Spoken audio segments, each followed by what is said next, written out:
things just got a lot tougher for the Federal Reserve Bank. I'll show you. According to CNN, Trump may have broken Wall Street. First, President Trump wrote a letter saying that he's going to fire Jerome Powell, who is the chairman of the Federal Reserve Bank. Then, one day later, President Trump said he's not planning on firing Powell just yet. Now, couple that with the new icing on the cake, which is inflation is now rising.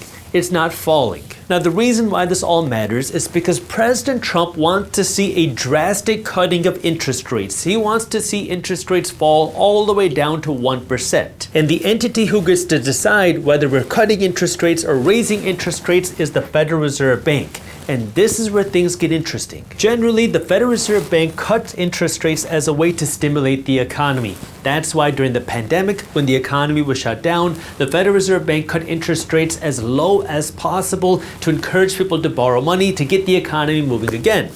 The Federal Reserve Bank then raises interest rates when they want to cool the economy down or cool down inflation. That's why in 2022, after we saw the big inflation problems, the Federal Reserve Bank raised interest rates 11 times to bring inflation under control. Now here we are today. The data says the economy is booming, but these higher interest rates are making it more difficult for people to afford a mortgage, to buy a car, or to borrow money for a business. And that's why President Trump is saying cut interest rates right now to stimulate the economy. But the Federal Reserve Bank has not been listening to the government. Up until very recently, the Federal Reserve Bank has been saying we do not want to cut interest rates because we're worried about tariffs and if tariffs will make inflation worse. Now, you might be wondering, if the Federal Reserve Bank is not listening to the government, why doesn't President Trump just fire Jerome Powell? And the reason why is because number one, it would create a lot of uncertainty for the markets. And number two is the Federal Reserve Bank is actually not a part of the government, so the government can't actually fire the chairman of the Fed that easily. But now the dialogue from the Federal Reserve Bank is starting to change, because before the Fed kept saying we're concerned about what tariffs could do.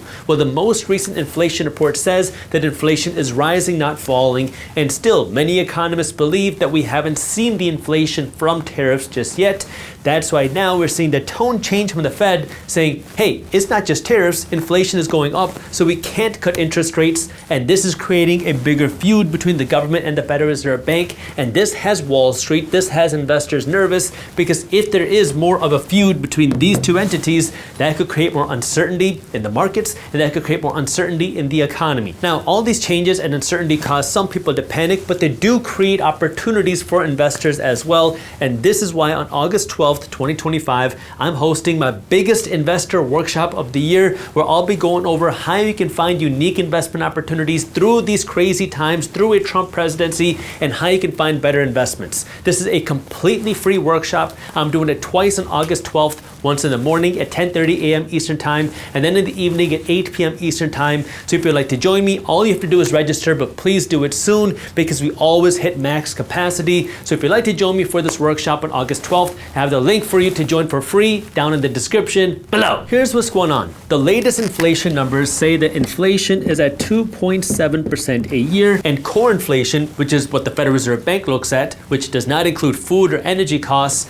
this says that inflation is at 2.9% a year. Now remember, the Federal Reserve Bank says that they want to see 2% inflation, and we are clearly not there. But the reason why this matters and why you want to pay attention is because if your salary, if your savings, if your wealth is not growing by at least this amount, that means effectively you're becoming poorer. Because if you don't get a raise equivalent to this, that means your salary is going to be able to buy you less stuff. And you might say, well, at least, Jaspreet, I have a high yield savings account, so my money is safe and my money is growing, because my high yield savings account is paying me 3.5% a year. But that number can be deceiving. I'll show you why. If you have your cash in a high yield savings account earning 3.5% a year, you might think you're beating inflation because 3.5% is more than these numbers, but you have to remember that when you earn this interest, you also have to pay taxes. So if your effective tax rate is, let's assume, 25%, well, that means effectively your high yield savings account is not paying you 3.5%, it's paying you 2.6% after taxes, which is less than the inflation numbers, which means even in this high yield savings account, in this instance, your money isn't keeping up with inflation. Now, we don't know if tariffs are going to make inflation worse or not, but according to the Federal Reserve Bank, they say that the inflation coming from tariffs has not been felt in the economy just yet. So the Fed says that these numbers could be going up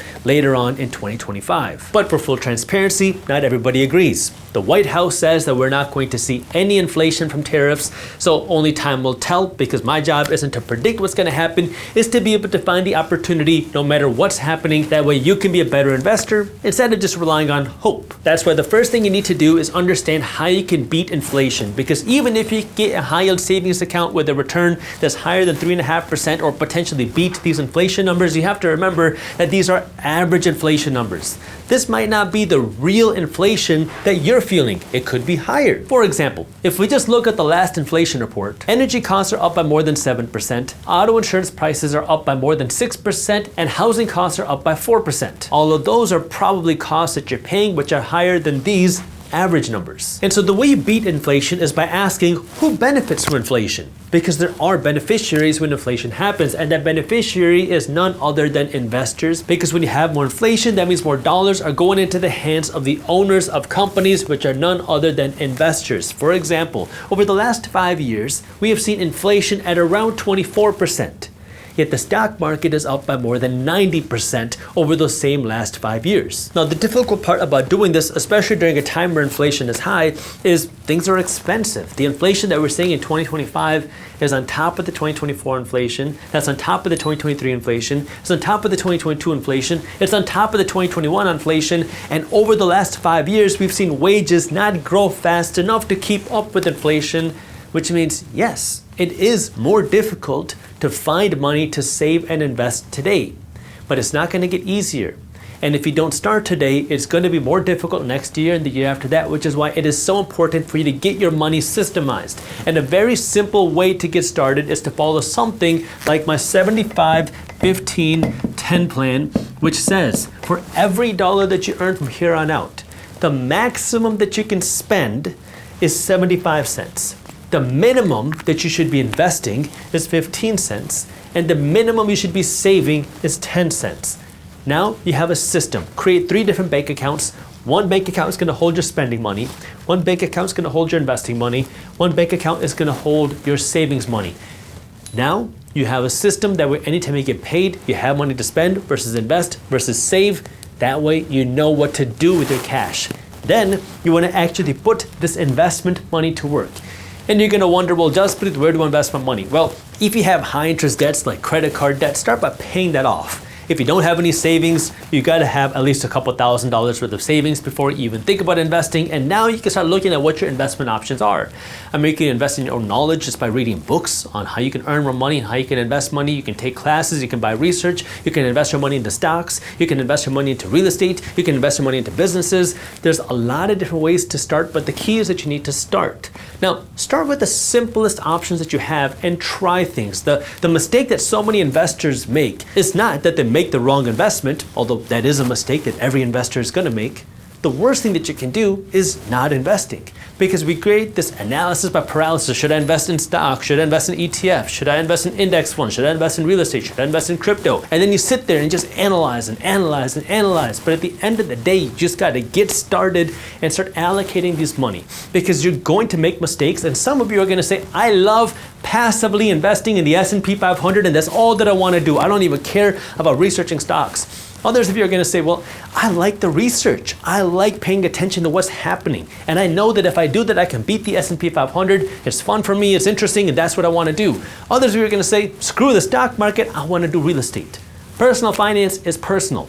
You got to find what's right for you, but you can't figure that out unless you get started. And in order to start, you have to have the money to invest first. So we know that inflation is going to be around. It's probably not going away anytime soon. Maybe it will get worse because of tariffs. We know that the Federal Reserve Bank is facing this huge dilemma that could create more uncertainty in the stock market. We are going to see more volatility in the stock market in 2025, probably 2026 as well. All of these things create opportunity for the financially savvy. But in order for you to capitalize on those opportunities, you have to have money to invest. I mean, you could see an amazing investment opportunity tomorrow, But if you have no money, it doesn't do you any good. And now if you want help finding those opportunities on how you can find better investments, that's why I'm hosting this workshop on August 12th. I hope to see you there. And again, you can register using the link in the description. President Trump signed the One Big Beautiful Bill Act into law. This big bill will bring some big changes to our economy, starting with some big tax breaks to big funding for certain things like more deportations. And the reason why you want to pay attention to this bill is because it goes into effect retroactively. It goes into effect January 1, 2025.